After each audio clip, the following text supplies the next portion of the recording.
हमारे इस channel Mithila junction को लाल button दबाकर सब्सक्राइब करें व घंटी के निशान का बटन दबाएं ताकि सभी नए वीडियो आप तक तुरंत पहुंचे बिल्कुल मुफ्त।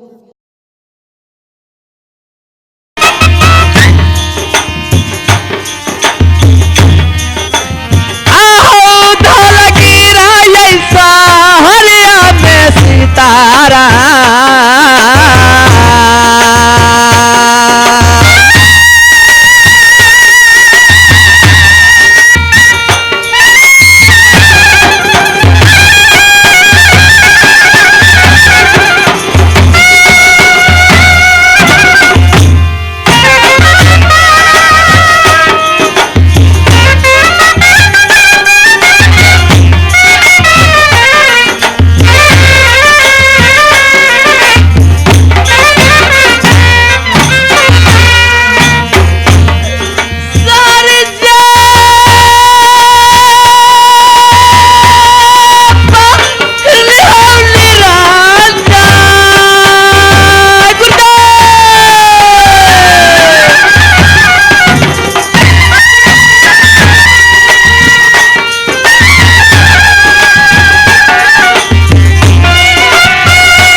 बहन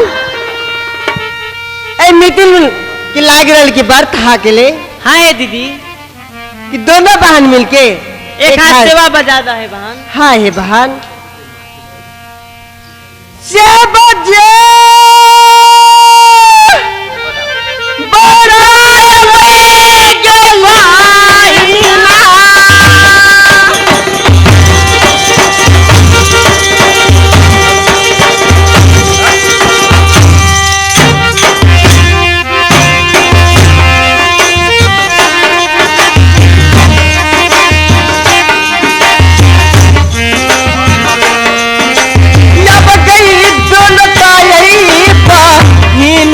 बजाए बा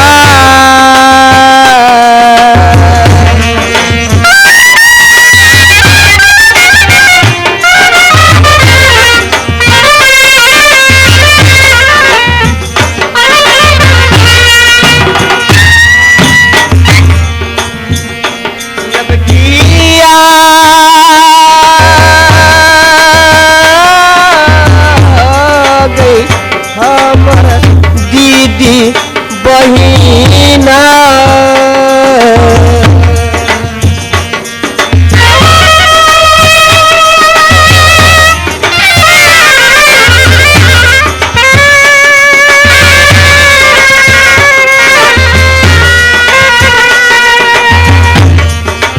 अब गई कारबैया रघुआ को सैया जी आई अपनी महालिया को सैया जी आई अपनी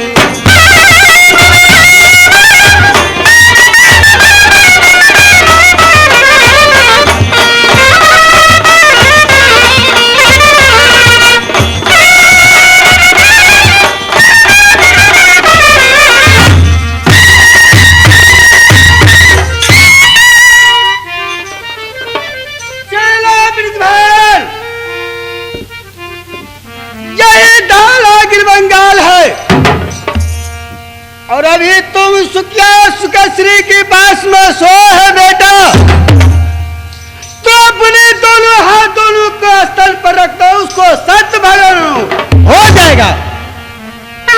जागो जागो जागो।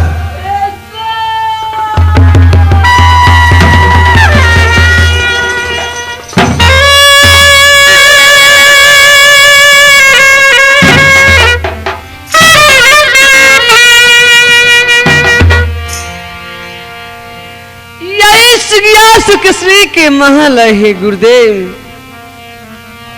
या सुखश्री के क्या गोत्र पर हाथ रखते है गुरुदेव।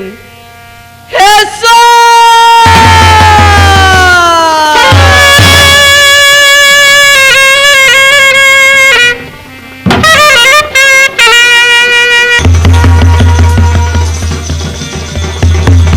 नगमा हे बहन है दीदी, ए घर में लाग रही चोर और बदमाश ढुकले कि हे दीदी कि अपना माल में चोर बदमाश कहां से प्रवेश कर दिलक। है बहन, ये बड़ी झेप के ये चोर बदमाश के अपने महल में प्रवेश के लिए। है दीदी, पहले चोर की दस जगह है बहन। हाँ ये बहन,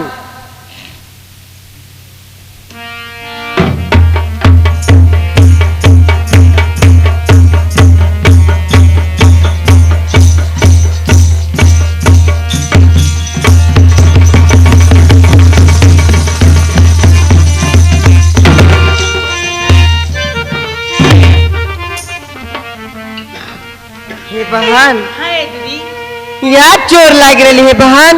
है दीदी, ये चोरवा के देखो मुंह केन लगी है दीदी। ये बहन, ए चोरवा की दोनों बहन के साथ भांग का दिलाओ। अब का तो घर बास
ये दीदी, चोरवा दोनों बहन के साथ भांग का दिला। हाँ दीदी, ये चोर बदमाश कहाँ से घर में प्रवेश कर दिलक है दीदी।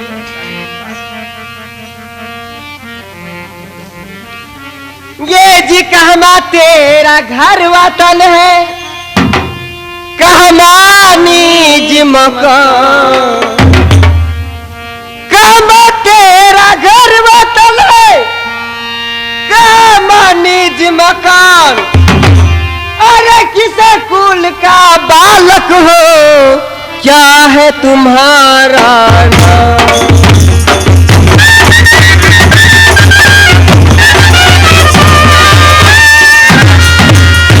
कहमा तेरा घर वतन है, कहमा निजी मकान। सच सच बात हमको बता दो, नहीं तो लिख पत्रिका भेजू भैया के पास।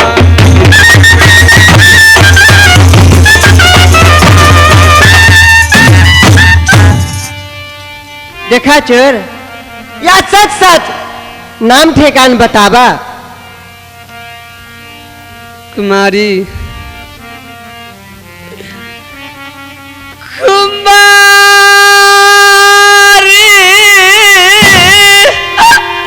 है तेरा का जब है ये बाती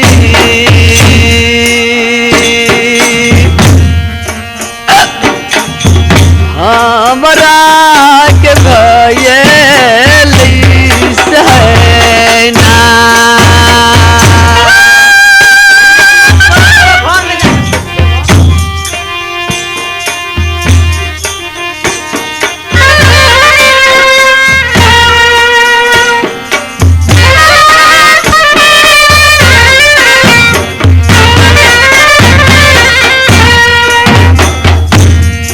राती अंधेरी ये बीतई वही जाना गरिया में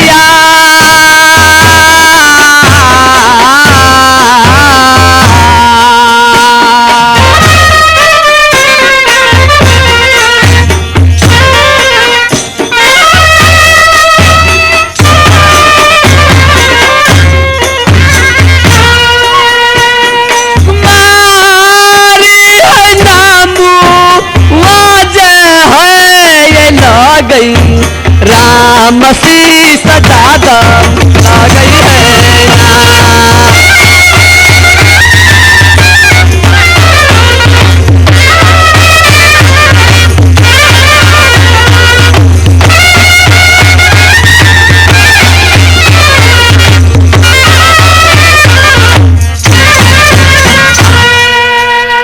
देखा चोर, अगर डीरी में भागलो तो की केकरो घर में जाके आप प्रवेश कर जेब, केकरो इज्जत लूट लेब, केकरो इज्जत खराब कर देब। हे कुमारी रात अंधेरी भागले हे कुमारी, चोर छे कुमारी। चोर नहीं, अब चोर के जलमा बती जा।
हमारा मंत्री ये दुनिया में मिलता ये बेईमाना बा महल में ये सपना ये दिन दिन हम देख लिया।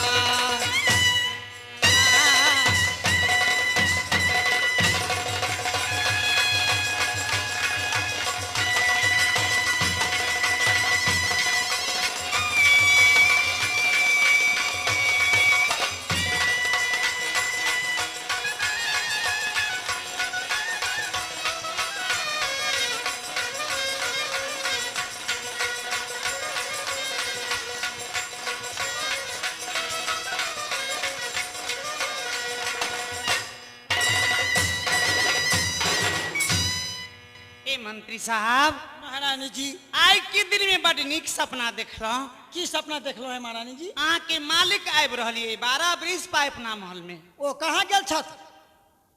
मालूम नहीं केन देश से आए। स्वामीनाथ आए लेकिन अपना महल में आओ। अपने सपना में देख लिया? हाँ। अरे सपना महारानी जी कभी झूठो होइए कभी सच होइए। नहीं मंत्री साहब भगेल बराबर वो गुरु जो हमें गुरुद्वारा रखने का था वो गो रखे दाढ़ी वाला के नित्य दिन वही ठाम पर घर के बेटी के आन को। ए मंत्री साहब अपने खरे ड्यूटी बजे हो बिना ऑर्डर से किन को आबने दिया अने बिना ऑर्डर से किन को जाय दिया। अपने कहाँ जा रहा छे? अंतरात के पास अपना महल में जा रहा छी। जा सके छी महारानी जी एठाम खरे ड्यूटी हम बुलाब रहल छी। या ये भागला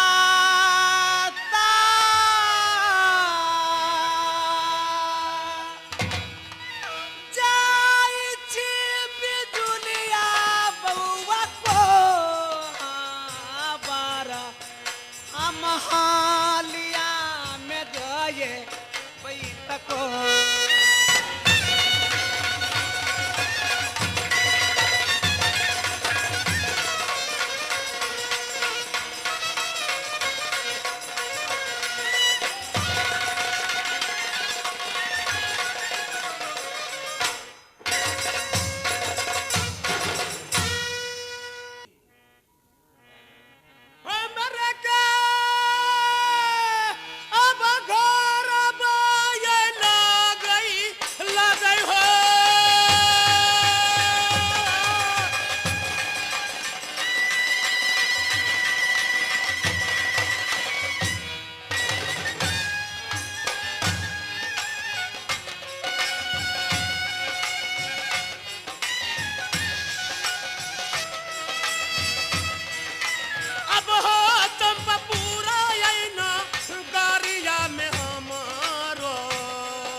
दोसर लड़का न लड़की, केवाला एक लड़की। लड़की के नाम रख लो सती लाडली।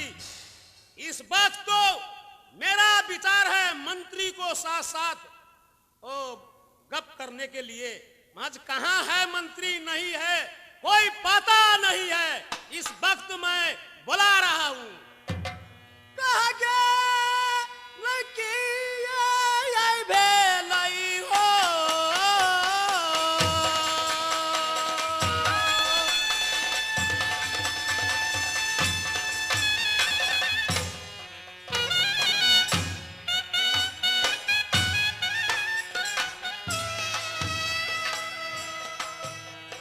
अब हो बंगला के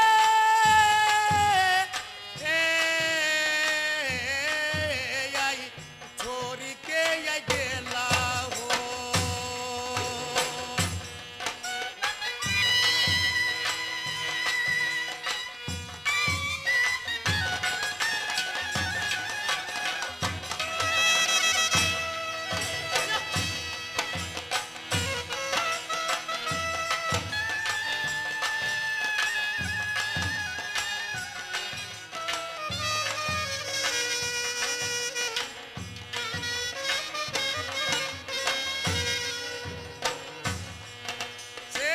मंत्री जी हो चाला दिशाया बयबियौ, देरी नहीं लगाबी यौ से याद।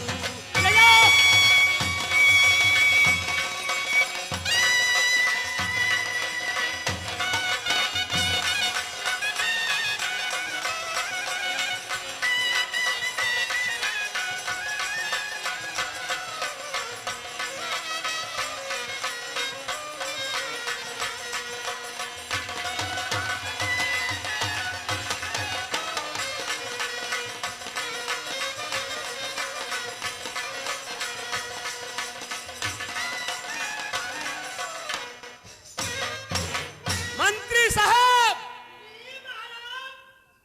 जल्दी आओ। मंत्री साहब यहाँ जरूरी है। अरे फैशन का कोई कमी नहीं है। सनलाइट साबुन लगाना, स्नो पाउडर दवा लगाकर अब तो करला मजमाना हो। बीत गल कल दूर के हो जमाना, थोड़े दिन मासे ओ बीत गल कल दूर के हो जमाना। थोड़े दिन मासे हो भैया, थोड़े दिन मासे ओ थोड़े दिन मासे वो भैया, थोड़े दिन मासे हो बीत गल कल दूर के हो जमाना।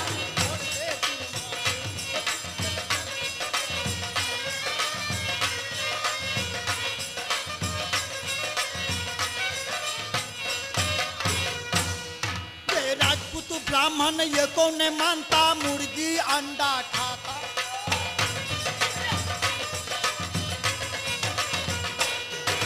राजपूत ब्राह्मण ये कौन मानता, मुर्गी अंडा खाता। मुर्गी अंडा खाकर अब तो नर नारी मस्ताना हो। तारी छाने ला हो जनाना।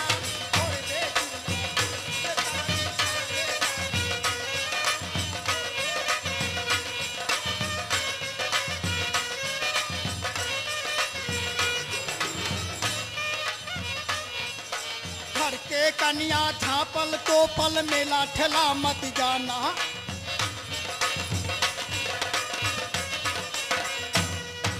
घर के कन्या झापल तो पल मेला ठेला मत जाना।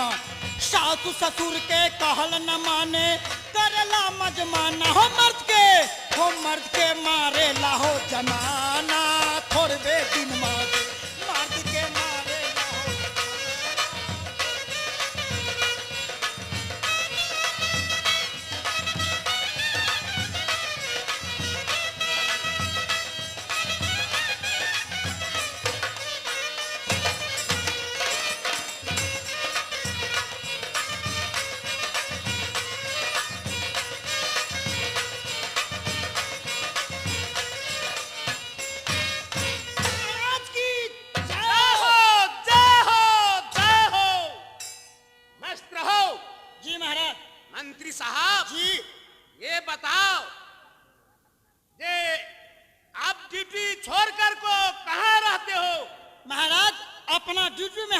उपस्थित है महाराज और ड्यूटी बुला रहे हैं महाराज आपको बंगला ऊपर में। सही है मंत्री साहब। जी महाराज।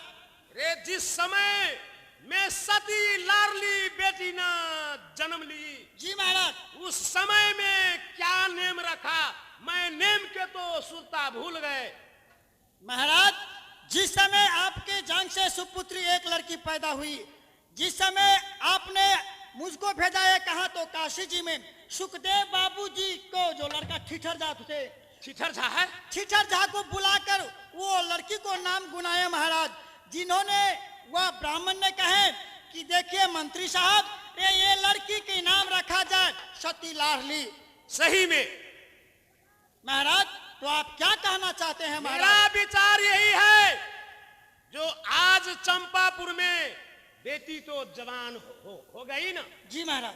मेरा विचार यही है, शादी जो जिस समय में जो मैं नेम रखा, जो कोई नीचा में रख देता है करा, ऊपर मीना मछली, जे कोई जो वो दाया पुतला में डिग दे उसी को साथ में शादी किया जाए। जो नहीं जो डिग सके तो उसी को बंदी बनाकर को दंगी जेल में रख देगा। महाराज की जैसी आज्ञा हो महाराज। रे सरसों का तेल नीचा रख देते हैं कड़ा भर में और ऊपर मीन मच्छी टांगाते हैं, और जो कोई वीर होगा मछली को दैना पुतला में वो दे देगा, उसी को साथ साथ सती लाडली की शादी होगी महाराज। मेरा विचार यही है, अंदरात जाओ, जितना सामान है उतना लाओ और नियम कानून को रख दो, और जो नहीं जो डिग सकेगा 14 कोस में डिगडिगिया दे दो।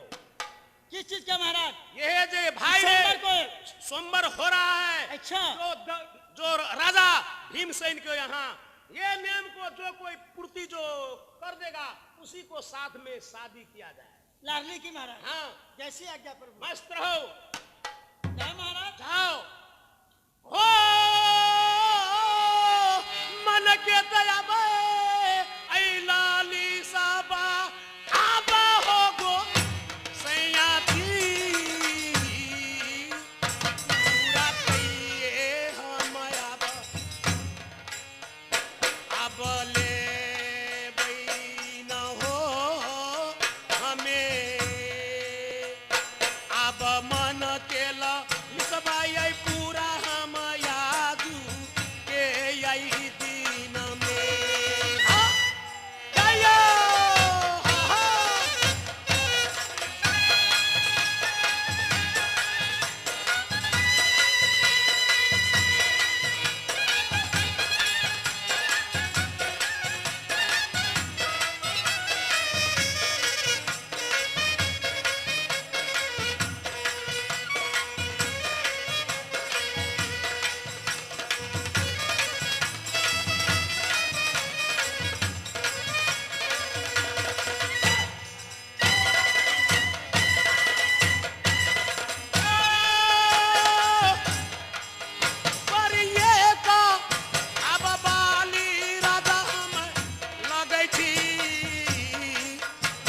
पूरा हमन करिया में हो गोसैया जी अब बड़ी